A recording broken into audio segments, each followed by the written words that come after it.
Okay, so today we are diving headfirst into a fictional relationship. And this one is so intense, so consuming, it really makes you rethink the word family. We're talking about Madeleine Gray's novel, Chosen Family. It came out October 28th, 2025.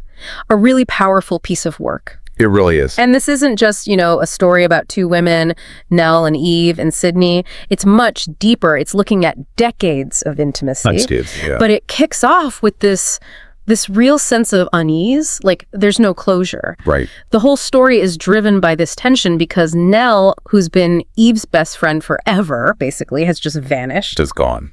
And Eve is desperately trying to find her, so we're following her search. But it's fractured, it jumps through almost 20 years of their shared life. It can be pretty painful to follow at times. Absolutely. And I think our goal here for this deep dive, it's got to be more than just rehashing the plot. We're trying to synthesize what the sources say about how Gray uses this very specific relationship. It's queer, it's female, to really critique some fundamental ideas. Yeah. About love, family, emotional boundaries. Yeah. It's really about what happens when the very thing, the love that was meant to save you, actually starts to, destroy you. Oof, yeah. And it's the kind of book that critics called stunningly written, but also pretty devastating emotionally. Definitely. It asks these huge questions, and there aren't any neat little answers, are there? Not at all. Okay, let's unpack this. Maybe we should start with the foundation. Like, how did this bond even begin? The sheer scale of it. Well, the foundation is pure intensity, and it's built on feeling different. They meet as teenagers, right? And they bond immediately over feeling like outsiders.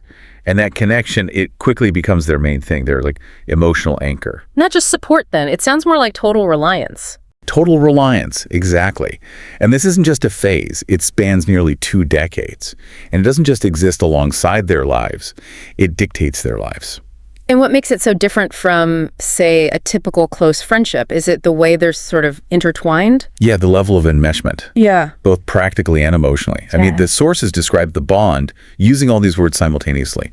Romantic, spiritual, obsessive. Wow. It completely blurs any traditional labels you might try to put on it. And the biggest proof of that commitment, this is kind of staggering. It really is.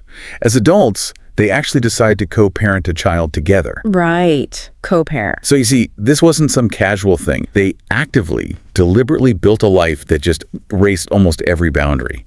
The kind of external things that might have forced them to grow independently. So their world just became this closed loop. Precisely. A closed loop. And the novel really suggests that this total codependence, which maybe started as a strength, it ends up becoming the single biggest problem for both of them. That makes the sense of suffocation when it comes feel so much worse. It does. You have this relationship that is their entire world, their foundation, but then it starts to, rot from the inside. Exactly that.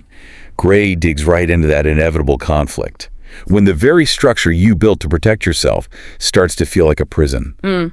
The central tension really is how all the betrayal, the slow falling apart, how that leads up to Nell disappearing. So Eve's searching for Nell. Yeah, but the search is almost secondary. It forces Eve to face the painful truth, not just about who Nell really was, but crucially, about who she became by letting one single person define her entire existence. That's heavy. It raises a really important question. What happens when that foundational relationship, the one you thought was your sanctuary, actually becomes the source of all your anxiety, your possessiveness, your feeling of being trapped?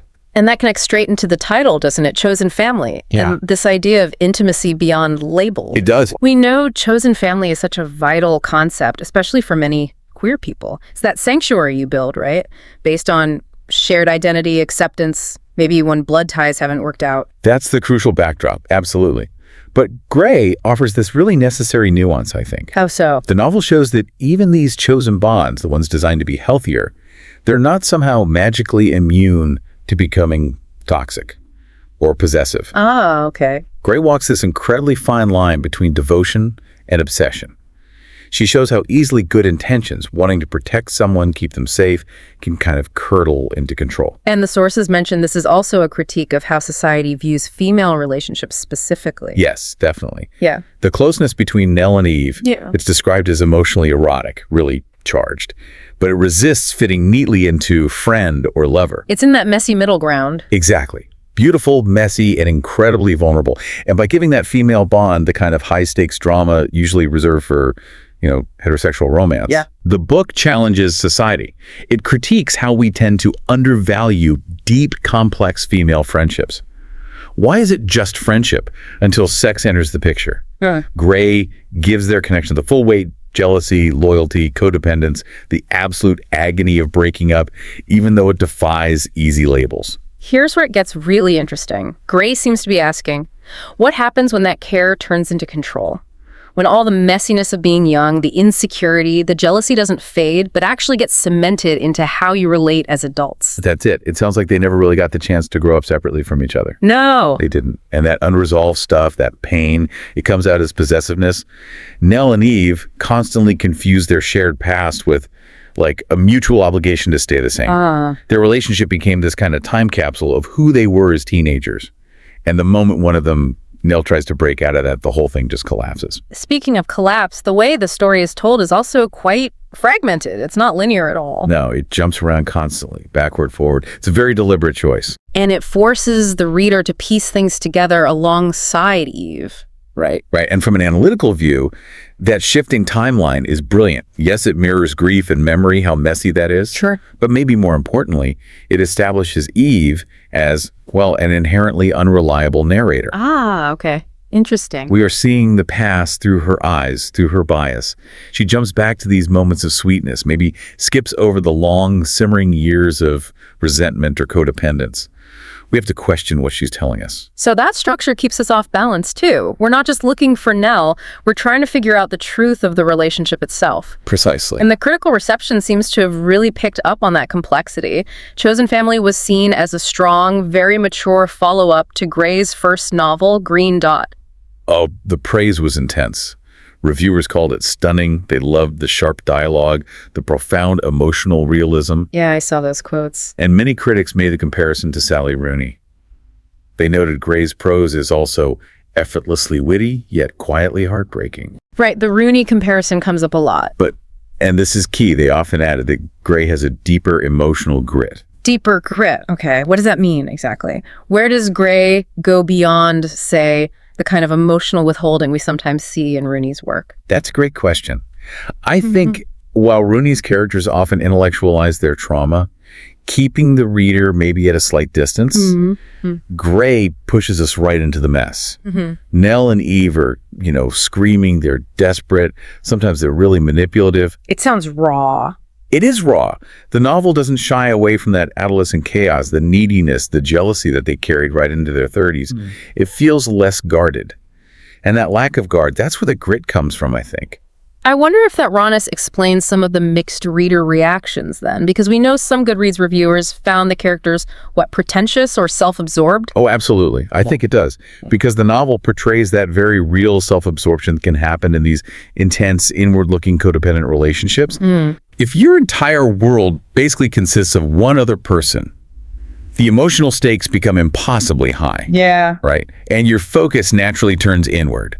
Gray is showing us the ugly side sometimes of millennial intimacy, messy, maybe entitled, intensely focused on the self. So the unlikability is maybe part of the point. I think so. Yeah. And the structure, while some readers found it confusing, it's essential because it ramps up that tension. It keeps you guessing about Eve's own part in it all, her own culpability. Okay, let's try and pull all of this together. Synthesize the core lessons, maybe, from watching Nell and Eve's 2-decade story unfold. What are the aha moments here? Yeah, okay. I think the relationship offers at least 3 really critical lessons about modern attachment, modern love. Okay. First, family is who you choose. But you have to keep choosing them actively with respect. It's not a one-time decision. Good point. Second, friendship can be just as complex, just as intense, and just as painful to lose as any romance. Maybe even more so sometimes. And third, our identities aren't fixed. Desire, love, even gender gray powerfully shows how these things are fluid, how our needs and labels can change radically over a lifetime. But there's a harder lesson in there too, isn't there? Especially for Eve, and maybe for us listening. It's about self-preservation within those bonds? Precisely. That's the crucial, hard-won lesson. The book makes it so clear that setting boundaries isn't an act of rejection. Right. It's actually a necessary act of love. Yeah. For both people. Boundaries are what preserve freedom and well-being. You need them. And the letting go part. That's the hardest part. The most difficult thing Eve has to face is that growing up sometimes means letting go. To become who she's meant to be, a whole, healthy person, she has to release the relationship, the person that completely defined and maybe even stifled her past self. So what does this all mean? It's a very specific story in Nell and Eve, but it feels like it taps into something universal about love, identity, separation. Definitely. If we connect it to the bigger picture, chosen family is just this powerful, really uncompromising look at how we humans build meaning, how we create belonging when the traditional structures maybe don't work for us anymore.